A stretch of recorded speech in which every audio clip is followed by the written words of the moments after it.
काय ग तेजू, इकडे का बसलीस? काय नाही दादा, तुला तर माहिती आहे माझ्या मनावरचा भार कमी करायला इथे येऊन बसते मी. माहिती की मला, आणि मला हे पण चांगलंच माहिती की तेजूच्या मनावरचा भार त्याच्या दादाबरोबर बोलल्याशिवाय हलका होणार नाही, आहे ना? काय झालं?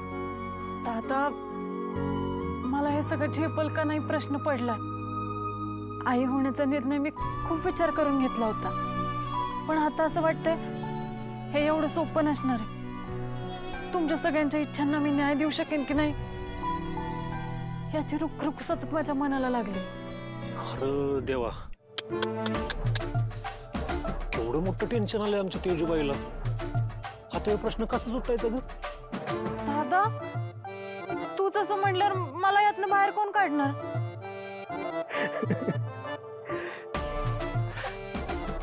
तेजू, अगं ह्याच्यातनं बाहेर पडण्यासारखं काहीच नाही. मला सांग, पाण्यातला मासा श्वास कसा घेतो ह्याचा जर तू विचार करत बसलीस तर त्याचं उत्तर तुला मिळणारच नाही.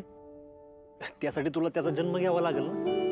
तसंच आहे, आई पण काय असतं हे तुला आई झाल्याशिवाय कळणार कसं? आई होण्यासाठी देवानं बाईला तिच्या बाळाबरोबर एक जीवन राहण्यासाठी 9 महिने उगाच दिले नसतात. तर या 9 महिन्यात आई शरीरानं आणि मनानं त्याच्या बाळाची काळजी घ्यायला तिच्या नकळत बी तयार होत असते. तिच्यातली अल्लड मुलगी ना ती आई होत असते. म्हणून तर हे बाळ जन्मल्यानंतर या 9 महिन्यात ती जे काही शिकले ना ते तिला तिच्या वागण्यात आणायचं असतं. दादा, पण हे सगळं समजायला पण काहीतरी करावं लागत असेल ना. तेजू, गाईला नुकताच जन्मलेल्या त्याच्या वासराला चाटायला सांगायची काय गरज पडते का? ती आपाप आपल्या आईच्या मायेनं त्या वासराला जवळ करते. आपल्या माणसांचं काय वेगळं आहे? अगं माझ्याकडे बघ, अगं मी पुरुष असून सुद्धा तुम्हाला माया लावू शकलो, तुमची काळजी घेऊ शकलो. अगं मग तुला तर आई म्हणून निसर्गानं मातृत्वाची देणगी दिली. ते सगळं ठीक आहे दादा, पण तरी माझ्या मनावरचं दडपण कमी होत नाही. अगं माझी तेजू धीट आहे, हुशार आहे, देखणी आहे, समंजस पण आहे. एवढे सगळे गुण असताना ती का चांगली आई होऊ शकणार नाही सांग बरं?